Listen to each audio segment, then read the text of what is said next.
wanted to get married. I'm just such an asshole. I knew I'd never make it last, and I did him a favor by not marrying him. A couple of them, she was one of them that wanted to really get married, but boy, I just know I would have been an asshole and broke their heart, so I didn't, and probably wound up breaking my own. But anyway, I was just really good at doing those detailed things. You know, I used to write 20, 30-page contracts for these people when we were doing a $150,000 edition. It was so needy, because even then, they're always going to find some reason not to pay you. So we'd work hard on trying to get that last payment down to nothing, at 5% or something, 10% if we had to, because we knew we were going to leave something on the table. Not always, but some people. And sometimes, you know, for whatever reason, they're going to blame you on something, or they're throwing extra work, and I got lazy and didn't do extra, you know, because right in the middle of something, you just do it, and you hope the assholes will pay you, and you give them extra bills, and, oh, we didn't consent to that, and they go by the letter of the law. And so you learn, you know, you learn that not everybody in the world is going to be as honest as you. And that sucks. Majority of people are good, but not everybody. Not everybody's going to treat you right, and you're going to lose money doing that. But that didn't last long anyway, because again, the economy flipped, and business just kept changing. That's why it took me 30 years to get this far. You know, it's been a lot of work, but I've enjoyed it immensely. I love living here. It's just now that I've got work I got to do. I don't have enough money saved to get shit done. That's why I'm still plugging. I still do work. I don't do much, because most everybody I know is retired, moved on, and made their fortunes, and I never made my fortune. Just a living, you know. I never bought new cars, new trucks. I haven't bought, you know, I had stuff. I drive $1,000 van for 5, 6, 8, 10 years, you know. I never cared about that stuff. I never spent more than $9,000, and that was a long time ago. That was back in the 80s. And I had that thing forever. That was back when I was working with Bruce doing additions. Late 80s I bought that. You know, I ran it right into the 90s. And I bought an old ambulance. A buddy of mine around the corner owned an ambulance business. Unfortunately, that poor bastard, who was a good friend, I knew his father well, but he worked for me for a few years. Ray, nice guy. But hey, poor bastard died in an ambulance. The same ambulance I drove, he had the identical ambulance, and he got T-boned one night by a college kid, drunk, speeding. He was on call. He was going through a light, and this kid didn't hear or something. I don't know what happened, but anyway, he got T-boned, and my buddy Ray, he lived across the street from me when I was a kid. Beautiful family. He died, and that always stuck with me. But anyway, I knew his dad, and Dad lived around the corner from here. And I bought a van from him for $1,000. And the thing was great. It just got old. You know, they had a bunch of vans with not a lot of miles on them. And I ran this thing forever. And if it wasn't for a shitty mechanic, I'd probably still be driving the thing. But brought it to some nitwit, and he put a new starter on it and screwed it up, and then he screwed up the flywheel. And I hadn't put a flywheel on. He didn't shim it right, from what I've been told, and the flywheel took a shit. And I said, well, enough of that. This thing's had it. I'll have to, you know, spending good money on top of bad. So I had to go and buy something new. And I went through a few dogs, you know, buying crap that lasts a year or two, and I have to find something new. And then once in a while you get lucky and you find something decent.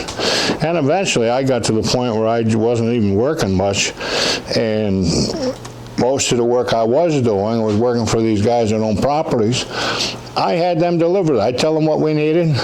They'd buy their own stuff, their own cabinets and that, and I'd maybe cut the counters and stuff, and I'd do the sinks. I'd do all that stuff, you know. I did still plumbing. I didn't do electrical. I went to school for electrical nights and learned it so I could do jobs back in the day where we had jobs we didn't have to have a license.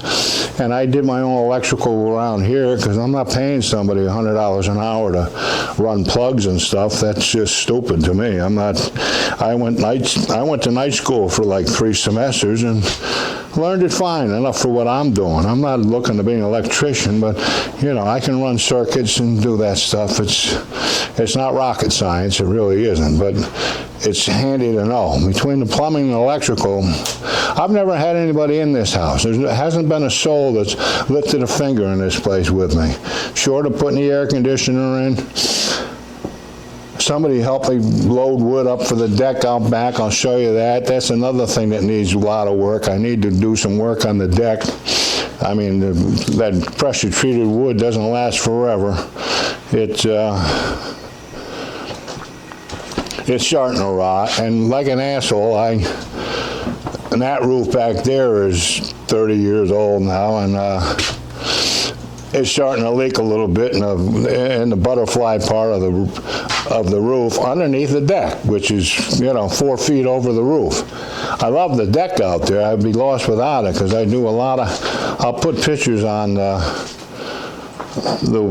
show about what the deck looks like, but it's beautiful. It's like 500 square foot over the top of the back of my garage where they put an addition off the back of this place. And the steel work is just unbelievable what they did. They did that in like 1910. But that back door in the kitchen used to be just another shutter, but it goes out onto the roof. And that was just roof out there, and the roof was fine. You know, it was one of them burnt down rubber roofs, and they last pretty good. But what I did is when I put the deck in, I had to re-roof part of it.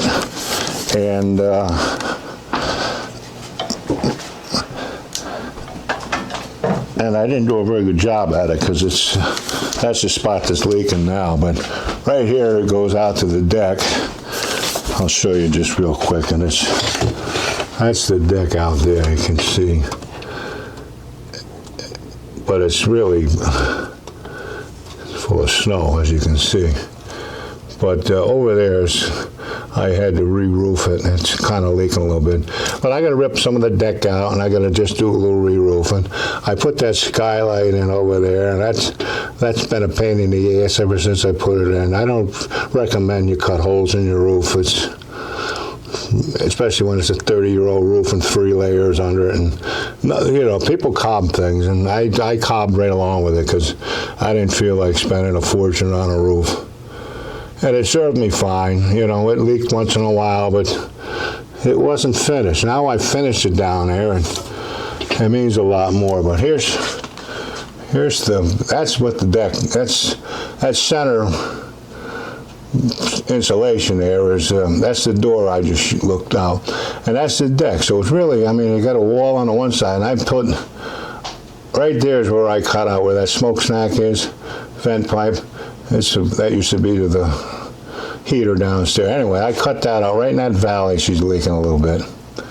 So I got to rip all that out. But it's not bad. They have things today anyway but that's the back of the building. So right along that back of that wall, that's where I'm standing now. That's the house.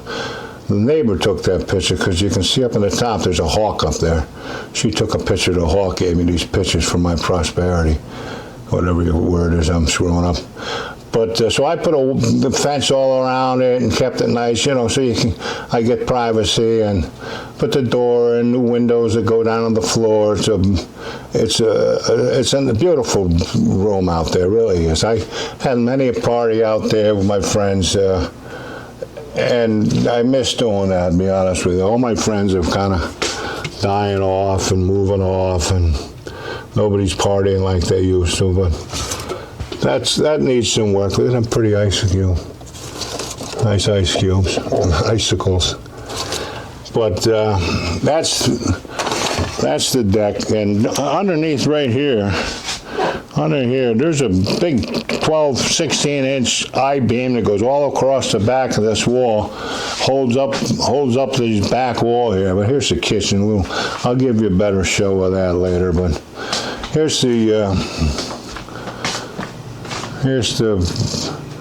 main house, and I love the bones of this place were good because the guys that renovated it, probably back in the 80s, because I bought it in 95 and it wasn't new because I had to put a new bathroom faucet and it was everything they did was cheap.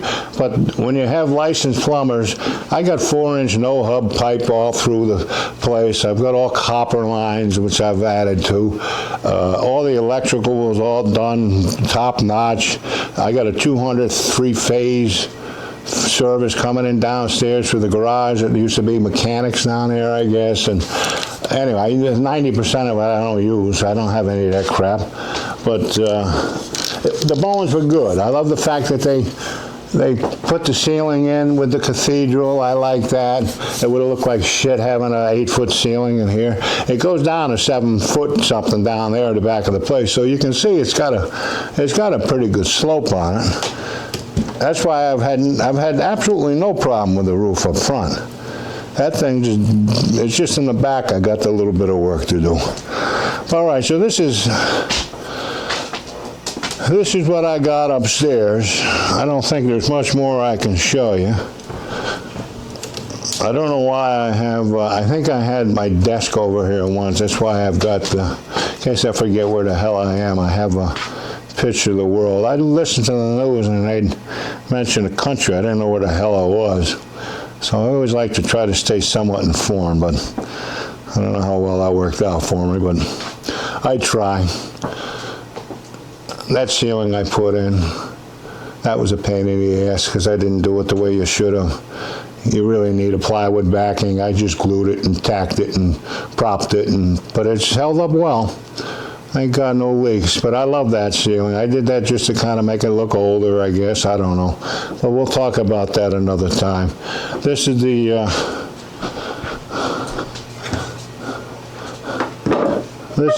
this is the tour of my upstairs. I appreciate you.